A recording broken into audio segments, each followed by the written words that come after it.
One of the big limitations we ran into in talking to you guys is that it sounds super fun, the idea that capital fleets would come in off-grid or would have to position in more complicated ways and then move to fights. But because of bumping especially, it's so unreliable to move capitals where you want when you come in that you really need to be in exactly where the fight is. So we started messing around with what it looks like when capitals come in. CCP Signal did a whole couple days of just exploring options for what it could look like coming in on a Sino. Which is pretty cool. And in this version, this is just distributing them. I think this is, they're still bumping.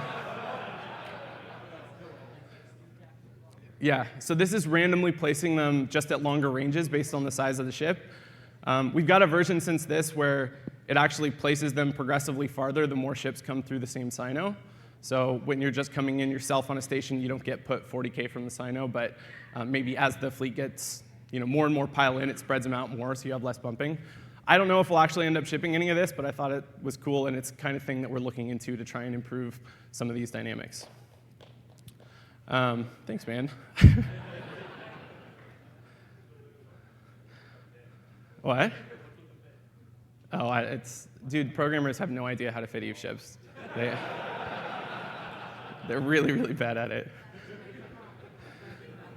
All right, so, and I mean CCP programmers, to be fair. I'm sure there's many of you that are just fine at it. All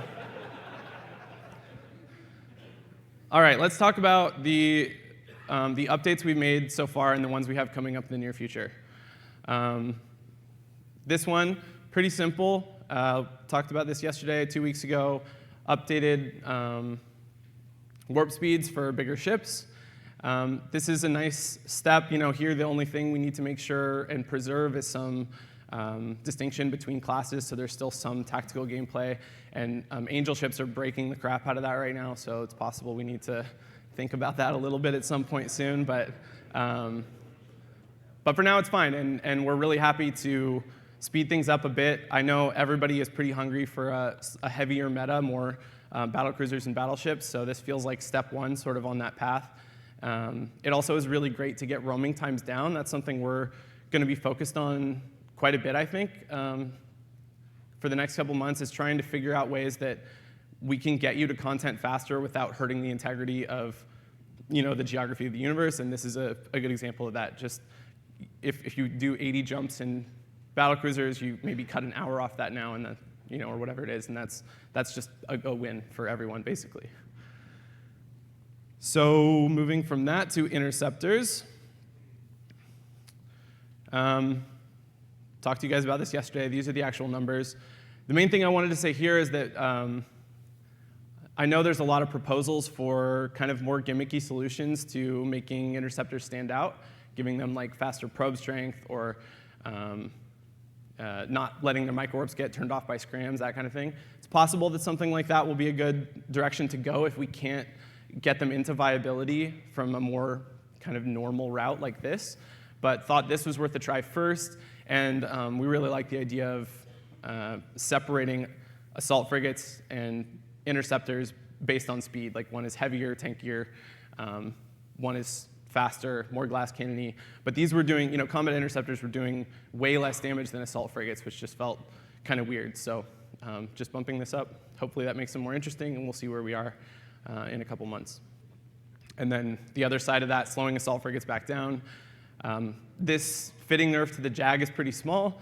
It probably won't change anything too fundamental about how it works, so we may have to keep looking at that, but the speed change is pretty significant, so we'll see how that goes.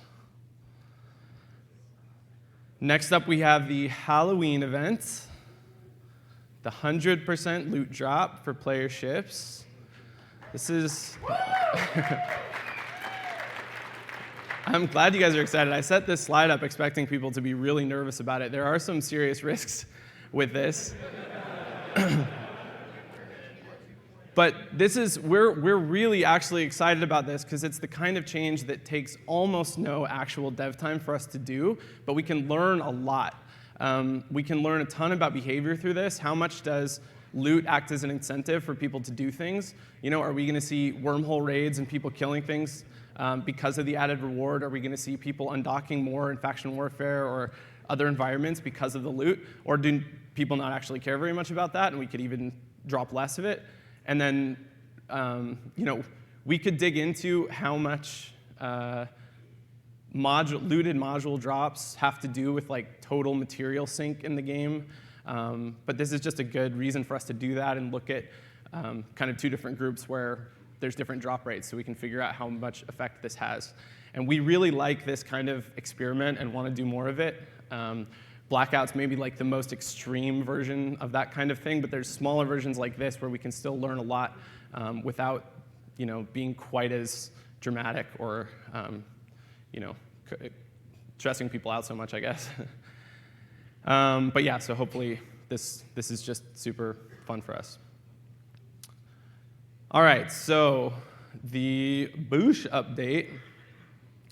I got some specifics for you here, and before I change the command destroyers, basically this is a really tough one. Command destroyers are near and dear to my heart, and the micro jump field generator has been a really, I think, one of the most successful like sandbox tool additions we've made in a long time, where there's just so many different things you can do with it.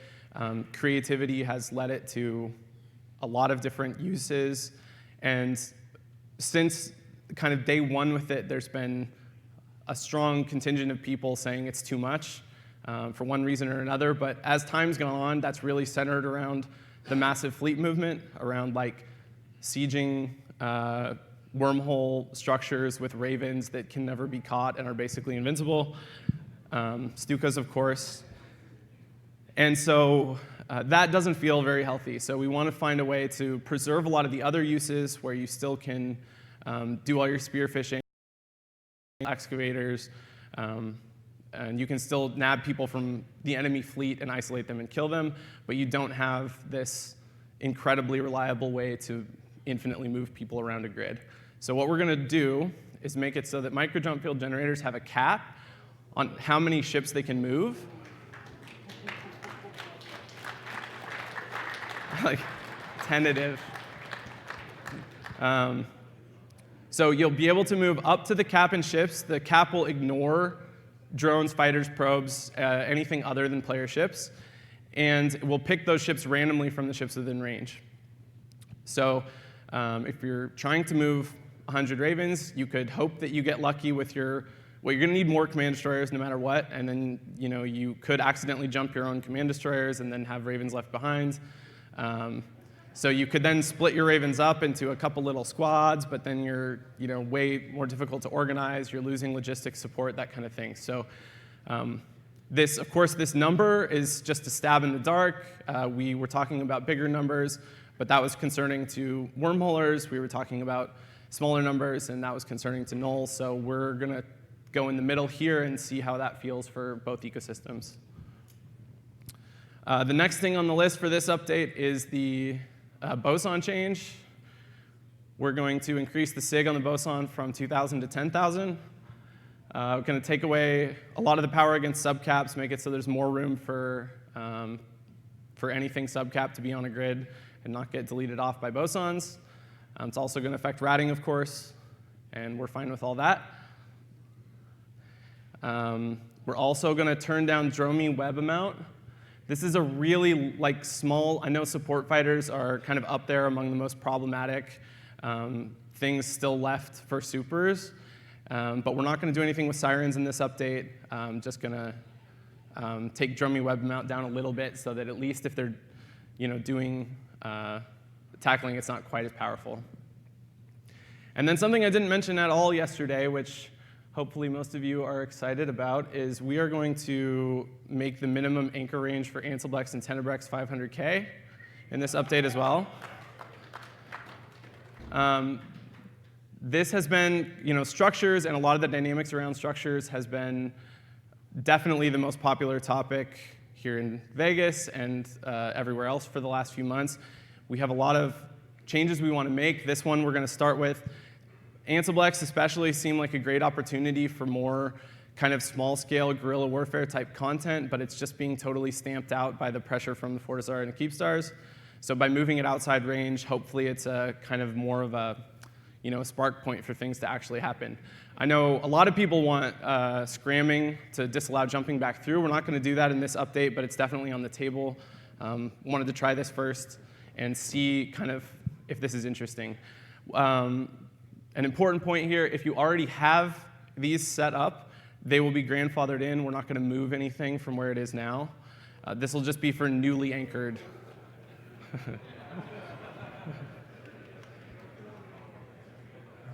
Funny.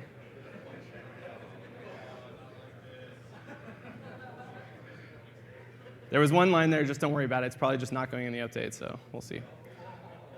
After that, 2 weeks later, we have rapid fire I mentioned. I'm still not going to talk a ton about details here. There's going to be a couple ships affected by this one, mostly positively, and then a certain weapon system is going to get a little upgrade. And maybe it's going to have one nerf too, we'll see.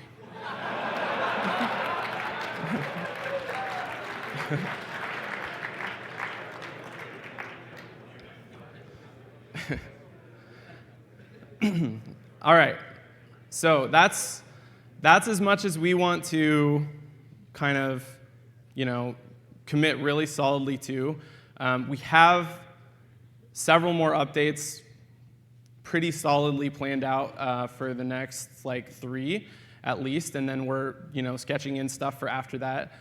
But like I said, because we want the option to shift focus if we need to, we don't want to put the specifics out there early and end up in a place where we're committed. And on that topic, I wanted to just quickly talk about shield slaves. I know it's pretty memey at this point, but this is a really good example of what's tough. We have multiple times now with shield slaves had a window in 2 months where it appeared there was time to make them, and then priority shift. In the last case, 5.0 got changed to working on a totally different new player project over the summer and then pulled into Chaos Era stuff.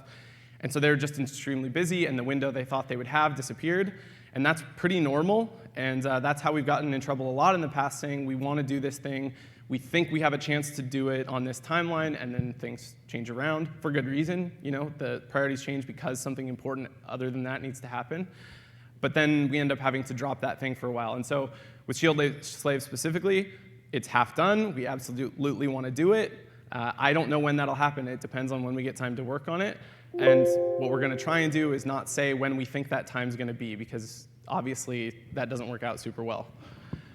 But they're not gone. They're not, never going to happen. It's just a matter of finding a spot, and Team Talos might be able to find a spot for that in the near future. So looking forward for us, though, in general, I want to talk about all the information we're gathering, talk about the areas that we think need attention, and I want you to try your best not to hold it against me, because none of this is, I don't know exactly which of this will happen when, but we're doing a ton of work to try and plan it out, and I like the idea of being able to talk to you guys about that so that you can give us better information and help guide us towards the right changes. So I'm just going to go through some of the areas that we want to work on, starting with wormholes, because nobody ever really does start with wormholes, and they deserve once in a while to be, yay. So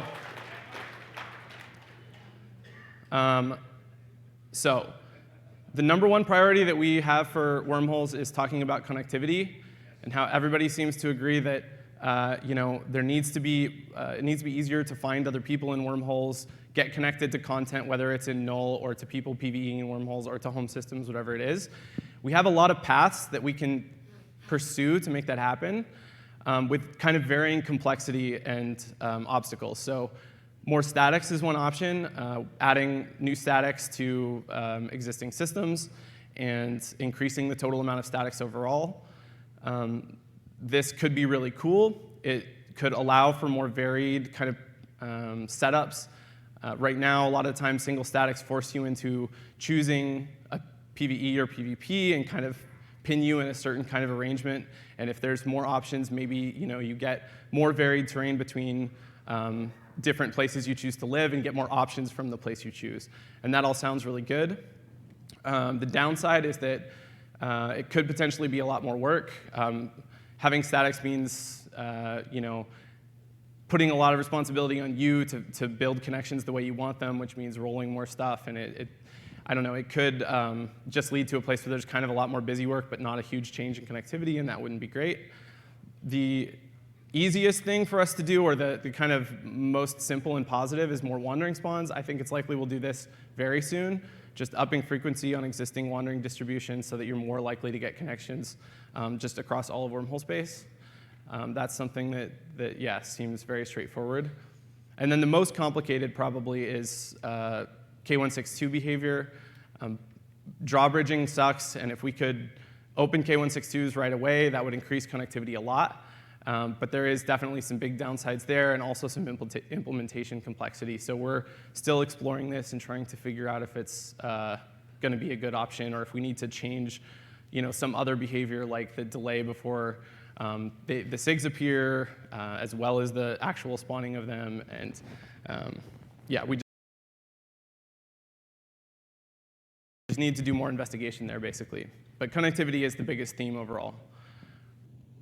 The second biggest is just really strange risk-reward scenarios in wormholes. Astrohoos farming is pretty broken. The drifter behavior probably just needs to get changed so that it doesn't shoot in Astrohoos for as long as you want it to. That's a change that we can make pretty easily. MJDBSs are very safe and hard to catch, so more scram rats rather than disruptor rats, something like that could be a way to approach that. And then the biggest one, which is also very complicated, is the fact that wormholers basically have local through the immediate appearance of probe results on new SIGs and system. And we're talking about that too, whether there should be some delay after you punch in so that you have a window where you can actually catch people before they see SIGs and get safe. A little technical complexity there too, so I don't know how much investment that's going to be if we want to make that happen. One of the, I don't know, not the simplest area, but combat meta is another area for sure for wormholes. Facts are still causing a lot of issues. We made changes through diminishing returns recently and have made several nerfs to facts themselves, but at small scales, they're still really hard to deal with. Trig ships help, but probably there needs to be more adjustment here in some way so that they're a little easier for small groups to work around. Leshaks and Ickies are really powerful. Trig ships in general probably need a little toning down, but no. I mean, they're also super fun and have really, unlike a lot of other things that end up really powerful in EVE, they have pretty solid counters. So the more popular they get, the more likely it is that there's going to be damps and tracking disruptors and other things to shut off the disintegrator, in which case they turn into kind of crap. So it doesn't feel like there's a big emergency to do anything with them, but looking at things like increasing their mass a bit potentially, because we set that very low originally thinking they might not be that popular. Some smaller changes like that could be a good option. And then booshing was a part of this, but with the changes we just made, we'll definitely have to see where they end up. So that's the wormhole category. Oh yeah, the last thing, wormholes. Resource value is a big issue. I know a lot of people would love to have people mining gas, especially when they're newer. And just generally having more material value coming out of wormholes. And we would love that too, so wouldn't be surprised to see us start integrating material mats into builds for new things we make, just to up value from actually doing these activities in wormholes. All right, the big topic, structures and timers.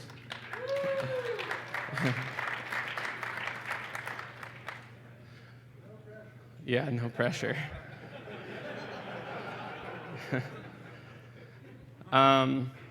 This is a tough, obviously really tough topic, but let's take a look at a few pieces of it at least. We know low power structures are a problem. Want to make some changes here. There's several options. I mean, the most common suggestion, of course, is take away tether, take away all the timers, and drop loot on low power structures. We are looking at that. The problems we've run into is that all structures enter low power on the way to dying right now. Like when you're in hull, you're in low power, which means that would apply to all structures that died. You would drop loot every time and lose tether on every structure that was ever being killed, which means the perfect change. So we're looking at whether we need another state or we need some different behavior around low power itself so that we can facilitate these kind of changes. But we'll have some pieces of this at least before long, and then other pieces like if we want loot to drop or make changes to that, it could be a little longer as we have to figure out how to handle some of those complexities. Time zone tanking. We talked about this a ton at the summit. I feel like we have a lot of good information. I also feel like this is sort of inherently unsolvable on some level. So it's going to be a matter of just trying to work our way to a better place. There's some small just to make kind of a basic improvement to the situation, like taking away defender day setting, making it so you can't change timers in 7 days when you're not planning to defend. That kind of stuff's very easy to do and we'll probably do in the short term. And then the whole discussion around Straunt and having more call to action for defenders if they're going to try and defend a structure is really important, and we need to have kind of a bigger discussion about that, basically. I can't say whether or not we'll go one way or another. I think that going fully back to Straunt and ending up with trying to kite 40 timers at a time in a spreadsheet is pretty awful. So ideally, we would get to a middle ground where we have some of that call to action, an option for people to mess up and leave things too exposed, because that's good content generation. That would be really nice to have, but we have to figure out a way to get some of that back without going all the way to the incredible complexity of Straunt. And so look for these quicker adjustments earlier on, and then for us to try and figure out a better, I don't know, system for providing some of that missing gameplay from Straunt a little further down the line. Spamming in enemy space is another thing. We have some, we can do something like not allow anchoring mediums if you have ADM3 in hostile space, or at least giving them less power when they're being used in enemy space. I think this is another thing we can do pretty easily. And then the last area is asset safety and reward for killing structures. And I think this is another two-piece one where the obvious and easy win is make it feel like it's actually worth it to kill structures. And there's probably many ways to do this, whether it's giving the killers some of the asset safety tax or finding another way to reward them for taking down structures. That feels like something without a lot of downside that we can just try and get done. Asset safety and sort of the idea that people shouldn't be able to keep things safe at all is just more complicated. We don't want people to not come back to the game. We don't want to make it just a terrible experience to live out of structures. And so we have to find a way to find that balance. But making it rewarding to kill structures should definitely happen, and we're going to look at ways to do that. Next up, faction warfare. Really want to give you guys some attention. I know it's been a while, and this one is really, like I said, we've almost gone into projects to rework faction warfare a couple times because we know there's so much potential here, so much value. As a transition system for new players into PvP or into social groups, it just looks like a really great home for really valuable changes, and I think that's a big part of why we haven't done anything, because we're like expecting that just around the corner we're going to redo the whole thing and try to leverage all the potential that's there. But by doing that, we've accumulated all this really awful debt, and we just need to try and clean some of that up in the meantime. Which is driving all the drama right now, of course, is mission payouts. This is pretty simple. I think we will probably just turn down level 4 payouts quite a bit so that they're not worth it for people to come in and steal all the LP out of the system. This should increase value for people actually running plexes and killing other faction warfare pilots a lot. And yeah, we're looking at kind of an exact design for how to do that right now, but that seems like the most obvious win that we can get. The other big area that's definitely more complicated is structures in faction warfare space and the role they play, how the war zone doesn't affect the structure. I think some of the first changes we make to structures in general, like the low power changes, we can leverage some of that to get some things in here so the war zone affects some of your structure performance in faction warfare, like not having tether if you don't own the system, that kind of thing. So that's another really big area. Gate sliding. This was kind of incidentally removed to get warp core stabs out of plexes. We still don't want warp core stabs out of plexes, but I think we underestimated how much faction warfare lost by losing gate sliding, so we can go back and look and see if we can find a way to keep the warp core stabs out while still giving this option so that people can get into the plexes for fights. And then there's simple cleanup stuff like the fact that pirates have higher priority than militia members, and so you accidentally shoot your friends. We can do some of those fixes as well. And then a kind of more fun shake-up thing we can do is add plex types or change the way plexes work so that they encourage more diversity and fitting. We've had this sort of same plex arrangement in faction warfare for a long time, and it'd be pretty simple to change which classes are allowed or add new ones where whether it's only battle cruisers or you can be further from the button or you're scrammed while you're in there, whatever. We can do a lot with this. Now let's go through a little bit about ships and modules. This is definitely going to be the most staple thing for our team. It's kind of the, it's easy to keep this rolling alongside programming projects. So, we'll probably have a really steady pace of ship and module stuff. A lot of the things that we have on the short list you guys have heard about before. Battleships is a huge one. I know people want to be in bigger ships, and we can do a lot with just sort of base stats, things like scan res, HP, potentially damage, even though it has scary implications for PvE in high-sec if we do that. But there's things we can do here, and we would love to do that, push battleships back towards being more popular, so that's high on the list. Dictors, there's only one, which is kind of silly. There's also only one kind of bubble. We could do other kinds of bubbles, so we've been talking about that a little bit. Some command ships, Absolutions, Astartes, Nighthawks.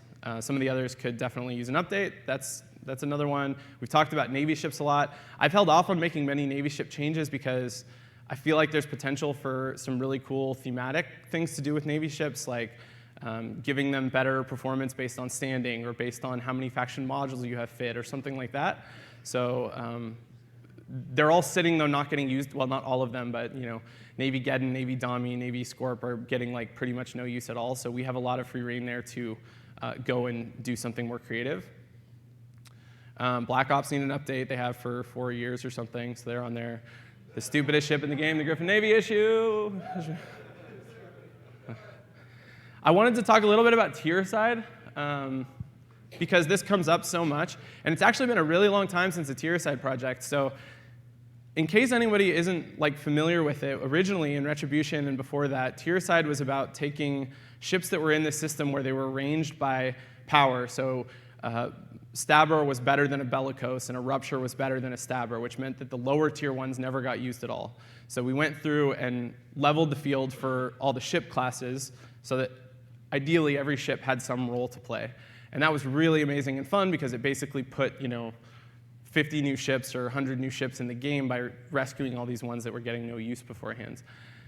That was incredibly well-liked and a great set of changes. Following that, we tried to do something similar with modules, although only for a certain portion of the module range. Modules are obviously tiered. Tier 2 is better than Tier 1. Faction is better than Tier 2, for the most part, all the way up. And the meta ones between Tier 1 and Tier 2, or Tech 1 and Tech 2, were a little awkward because most of them were pretty useless, and then you had like Arbalests or IFFAs or whatever. And so we went through and tried to rearrange these so that all the meta variations had some use, and then just get rid of the ones that didn't. And that was pretty cool.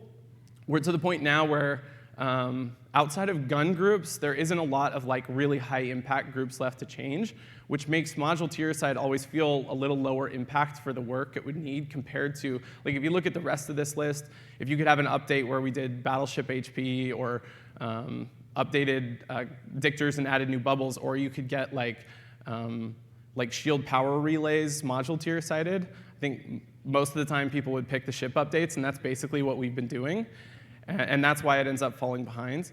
That doesn't mean we won't work on it. It's a really good summer project when there's no programming support. It's a really good project for new designers that are trying to learn how our authoring systems work. So we have come back to it, and we will continue to, and hopefully finish it eventually. But that's why you don't see it all the time. And then new ships and weapons as well are definitely on the table. We have a lot of really wacky concepts. We added entropic disintegrators a while back now, and that's been really an amazing thing to see, putting something completely new into the meta like that. And we were hoping, we put Triglavian ships into this precursor line with the idea that other more experimental weapon concepts could go in there as well. And we have those concepts. We're starting to kick them up again and get them going. So that's very exciting. Actually, I have a small story also about Triglavian ships.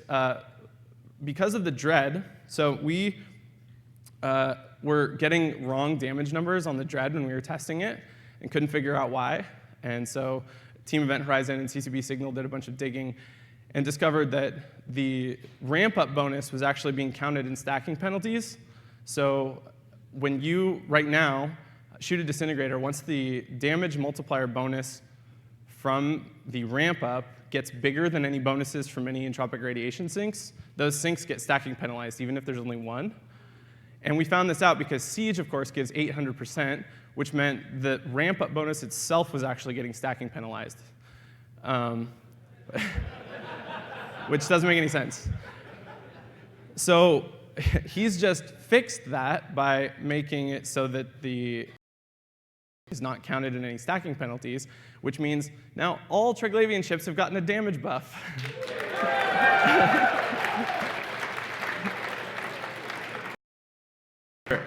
At least they have when they have radiation sinks fit. So that could be a problem. We might have to turn their damage down a little. No. You guys would probably be fine if it just did like 10,000 damage from a cruiser. You'd be like, perfect.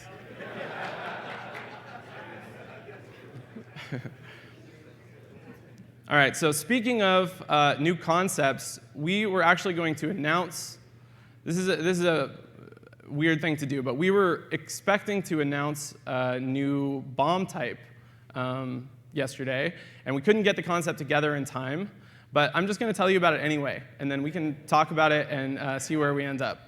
So the idea here was to put in a new anti-capital bomb.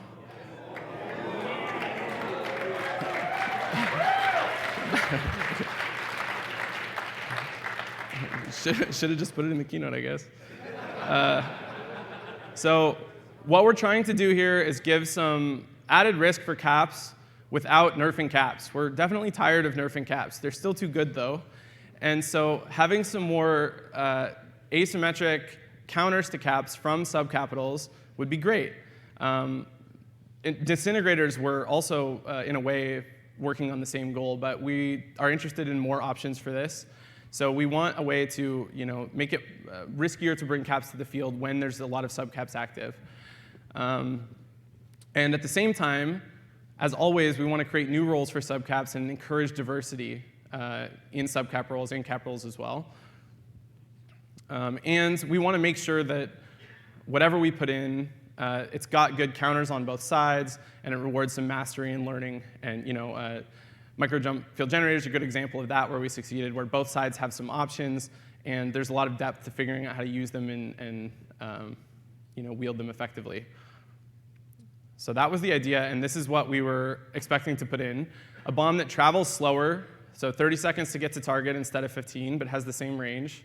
Does 300k damage with 15k sig, so does almost no damage to subcaps. Even like a stationary battleship takes enough to survive. Instead of like focus bombs, we were planning to have some range on it, because that way they can kill each other. If we give it like a focus bomb 1 meter radius, you could have 60 of these launched at one time, and none of them would overlap and kill each other. So by putting a little bit of area on it, we make sure that you have to stagger them at least a little bit if you want to get effectiveness. And then for survivability, they would have large sig and low HP, so they would hurt each other, and they would also be killed easily by smart bombs or by defenders. So there's some options on the side of the caps to defend themselves. And this was pretty much what we were expecting to put in, but there's a lot of issues we ran into, and a lot of alternative designs as well. So the biggest issue was, what platform does this go on? Bombers obviously make the most sense, just intuitively, but bombers already have so much going for them. Bombers travel through wormholes incredibly well. They bridge through covert bridges. They cloak. They are actually really fantastic on grid already, just with torps. So giving them a whole nother thing to, this is kind of failing on that diversity of roles goal, because it's just pushing more power into somewhere there's already a lot, and we didn't like that. But then we start looking around for other homes. What if we made a heavy bomb launcher which could only be fit by Tech 1 battleships and battlecruisers? Maybe good, but a little awkward. Thematically doesn't really make any sense. And also, it would be pretty, it feels like you'd have to make the bomb extremely good to make it likely that you're going to get like bomb runs out of slow battleships. You have to move to where the fight is. But it's good for that to happen. We like the idea of those ships being in space and having to get to the grid and being another kind of mini objective for the enemies to try and take out. We talked about combat recons or Tech 3 cruisers. They're a little awkward because they already have other roles. Recons especially kind of feel like an okay fit, but with D-scan immunity and with the disruption bonuses, it's just kind of strange. It's like stacked on top rather than having any synergy. And so the most likely thing, or the thing that felt like it would fit best, is just have a new class, have a heavy bomber, maybe a Tech 2 attack battle cruiser, something like that. I mean, it sounds super cool. It's just a little more scope. If we went that route, we would probably be able to do this in 2 months rather than in 2 weeks. Maybe that's fine. After this, we talked about things that could go wrong. How does structure bashing work? Are people going to be able to farm NPCs hyper effectively with this much damage? What happens, how do we make sure that you can't just, when someone lights a Sino, put all the bombs on the Sino, and before the caps have had time to spread out, you kill them all at once? Like, there's a lot of scary things about giving people 300k damage in one shot. And so then we started talking about alternatives, like maybe something like reducing resists, reducing total HP, maybe giving remote rep impedance. There's a lot of options here as well. But we were still having this discussion on this page like 3 days ago, so we decided we probably shouldn't ship it in 2 weeks. But I thought you guys would like to hear about it, and it's really close to being something that we can put in. So definitely tell me what you think if you see me over the next couple days or on Discord or whatever. And the last area, we were talking about the future for us and talking about all the areas that really need attention in Eve. But we also, a big part of what we want to accomplish is keep this idea of kind of disrupting and challenging the established way things work by doing new things. And like you saw with Berger's ship at the end of the presentation yesterday, we're really excited about the idea of a more dynamic universe, things like weather systems, things like resource distributions that change depending on what you're doing. PvE is all old and needs changes. Things like geography and travel, some people really want low-set gates to certain regions, and we could... Never gonna happen.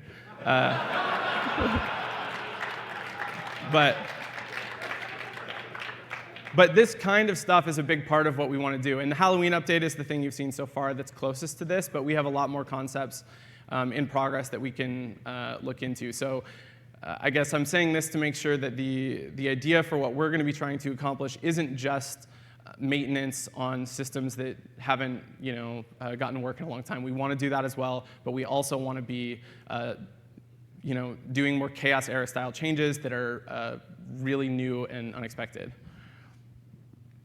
And that's all I got for you guys. I look forward to talking to you all about it, and I'll see you in space.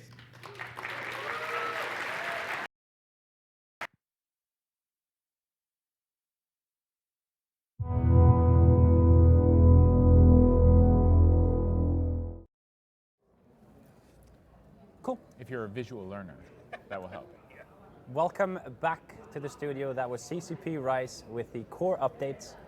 We have a special guest here. We've got Mo Taslak from Mixed Dimensions. He's the CEO, not of an in-game company, but of a real company. Actual corporation that exists. Which develops out with something we've been asking for a long, long time.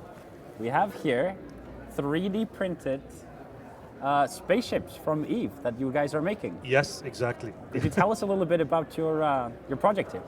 So we're working with CCP. We wanted to produce 3D printed full-colored ships for the EVE Online community. We're starting with 8 ships that we're going to be releasing in before the end of the year, and then we're going to be rolling it out with the community. We believe that the EVE Online community is really big. They're passionate about the game, they're passionate about the ships that they have built, and just having that right in front of them physically is something that's going to be awesome. I cannot tell you, I'm like making eyes at the camera so that people get a sense of how excited I am. These are awesome. As someone who works digitally with the team that makes them,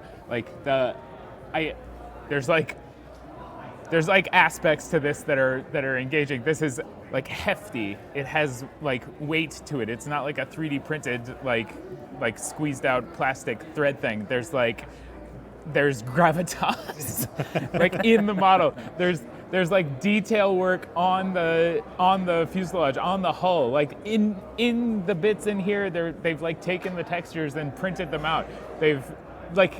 This was my favorite frigate when I started playing EVE, and this is my favorite battlecruiser in EVE. This is the best ship in EVE, and I'm going to be grabbing. and it stands up vertically because vertical is supreme. These models are great. These are amazing. Thank you very much. And I cannot impress upon you how impressed I am with this work. So I got to ask, like, how does this happen? So Mixed Dimensions, we're a software development company. So we have a passion for gaming. We developed a software that takes any 3D file and make it ready for printing. So that was our start. So in a nutshell, these models are only available in the game itself. So the mesh, the geometry itself, it was only designed for the game. But what we do is that we extract these models. We fix them using our technology, and we make them ready for printing. That's incredible. How long did it take you to develop the software that converts the model into a physically printable form? It took us some time. It took us around 3 to 4 years to develop it. It was a matter of trial and error. So we are way better than you at that. We can take decades to develop something. We can and then we can take even longer to fix it if it's broken. Exactly. The nice thing about it is that when we've developed the software, we're gamers, and we wanted to disrupt gaming and do something using the power of 3D printing. This is on-demand merchandising. This is on-demand 3D printing. I feel like I'm on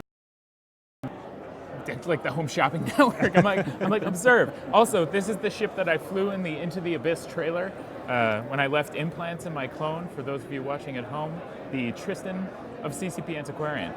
So, all right. So just to clarify here, Mixed Dimensions has a contract with CCP to produce these and sell them to the public through your website, mixeddimensions.com. It's going to be on our website. We're going to be launching towards the end of the year. It's going to be open to the public to buy these ships. Yes, and as I understand, these are printed and not painted. They are printed with the color in them. This is full color 3D printed models. They are really cool. And like you said, they do have weight to them. They don't feel like they're, like you say, like you often pick up something 3D printed and it feels like it's just going to fly out of your hand. These have fall apart. We wanted also to give value. When you hold it, you need to feel the value, not just the emotional value of the thing that you created, but mostly also you want to feel that this is something of value for you. I can promise you, Twitch chat right now is yelling, you know, here's my money. I'm letting everyone at home know. Money. I didn't know that this was the thing and that I am looking forward to most at EVE Vegas 2019. As it turns out, it's this. As an avid collector of, I'll say toys, but also models, like this is extremely exciting for me personally. And so your first batch is going to be 4 battle cruisers and 4 frigates? Yes. And then as time goes on, you would like to bring out more and different ships? Exactly. And we're going to be in touch with CCP, we're going to be in touch with the community, we're going to see the things that are needed, and then we're going to try as much as we can to accommodate and to cater that for the fan base. So now you don't play EVE, but your co-founder does? Yeah, so a funny story how we reached out to CCP is that my co-founder Baha, he just sent, he's an EVE player, he likes the game, he knows that it really fits into what we're doing and our portfolio. He sent directly on LinkedIn to the CEO, and then everything started from there. So it was a mere social media communication. It's rare that I give Hilmar thanks, but I suppose in this particular instance I can extend that gratitude where it needs to be. Thanks Hilmar, thanks Baha for getting in touch. This is amazing. These are just tremendous. I'm so excited. They're really cool. Thank you. And they look really good. Like we had. There are other models floating around here in the room at Vegas 2019 in different sizes. So like these ones are the smaller versions of the battle cruisers? Yeah, so the sizes that we're going to be releasing are going to be between 5 to 7 inches. So you have the 4 inches and to the 7 inches models. So we consider the 7 inches the bigger versions of the models themselves, yeah. So you can kind of customize which size you want. Yeah, you can choose between 4 to 7 inches depending on your budget, depending on how you want it to look like. So that's great. That I'm positive people are curious. The ordering for this is not up yet, right? No, it's not up yet. It's going to be rolled out hopefully towards the end of the year. We're working heavily to launch it, and we're going to keep you guys updated on that. Do we have a website that we can give people the URL for, though, so they can bookmark it now? It's www.mixeddimensions.com. Yeah, and that's exactly. 2 Ds, and it's not like mixed dimensions, it's mixeddimensions.com. You're going to find the EVE online store there, and you can go in and just purchase the models. That's so tremendous. I believe that when they're available for purchase, CCP is going to give you a shout out through their own website and let you guys know that this is going to be available roughly around the end of the year. Yes. We don't want to give a date just yet, but yeah, they're really, really cool. We're super excited. I'm super excited to be here. Thank you so much for inviting me. Just seeing you guys looking at the models and holding them is just making me feel that we did something really good. Do you know, I've been having the same feeling all day with people here at Vegas, because they're like, oh yeah, Eve, and yesterday, last night, people were like, oh man, I love this, I love that, and I'm like, yeah, my people, we did something good, we made people happy. So I know what you might be feeling, but I don't know if you know how excited I am. No, it looks like it's really nice. Yeah, we're super excited. So okay, you get the model. The digital model, you put it into your software, it puts it into a format that your process can create. Yes. You're not using traditional dies or manufacturing methods. It's not like It's not like a big factory. It's a bespoke printing process for that model. Exactly. How long does it take from like you receiving an order or whatever to actually having a deliverable? So we always want to have between 2 to 4 weeks of when getting the order and delivering it. But I wanted to touch base on what you said. So the company Mixed Dimensions, we're looking at disrupting the old manufacturing process. We're creating the factory of the future. So this is all built on on-demand merchandising. And what we're doing now is we're developing the largest manufacturing facility for full-colored on-demand merchandising. This way we can cut down the middleman. We don't need to do molding, we don't need to do tooling, we don't need to do anything. It's all in demand. We use our software. We prepare these models for 3D printing. We have our QA team to ensure that this is what the fans want, and then we release it in 3D printing. We do the whole thing between the software and the fulfillment as well. That's incredible. And that means that when someone places an order, it's like specifically made for them. Exactly. This is your unique, personalized ship. This is your own thing. What I like is that you guys picked the Tier 3 battle cruisers. These are actually player designed at the start, and then CCP took them and refined them to make them look even better. But so people have the 4 battle cruisers and then 4 frigates, and they're really cool ships to start off with. One of the things that my team, the people who play EVE Online told me that the community is creative. So EVE is built on creativity. So whether it was how you do the ships, whether it was how you do the fighting, everything, it's all built on creativity. And this is something we want to be part of. It's creativity and also salt. It's a combination of the two that comprise most of our players. But this feels really Galente. Like it's all curvy and natural, and this is great. That's definitely armor tanked. It is just I don't even know if the camera can really pick up on it. And again, I feel like I'm selling you something. I am sort of, I guess, but I'm also just fanboying out right now. The like texture on the top of this is there from the model. Like there's normal maps here, and they've been represented with line work. There's like fine detail on the inside of the fuselage and underneath the engines. There's stuff here.